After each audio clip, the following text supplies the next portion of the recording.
السعال والتلقيح. في إطار الوقاية من الإنفلونزا الموسمية، قمت في السنة الماضية وهذه السنة بعملية استباقية للتلقيح،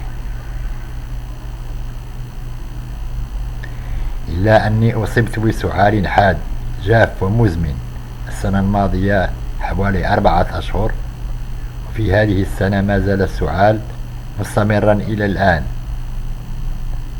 وهذا بالرغم من التلقيح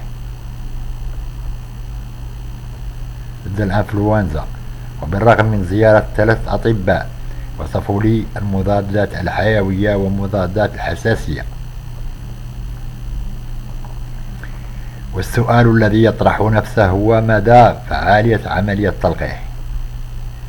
من المعلوم أن هناك فيروسات قوية تقاوم المبيدات كفيروس كورونا المتجدد مثلا، وبعبارة أخرى ما جدوى التلقيح في حالتي هذه؟ فأنا أعاني من سعال مزمن لم تنفع معه لا مضادات حيوية ولا أدوية للحساسية. هل كنت مغفلا حينما قمت بعملية التلقيح؟ وأنا ابتداء من الآن لن أقوم بعملية تلقيح لا جدوى فيها،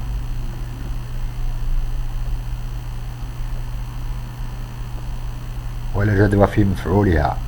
أنا أعلم من خلال التجربة الشخصية أني سأصاب بسعال حاد ومزمن بالرغم من التلقيح ضد الإنفلونزا.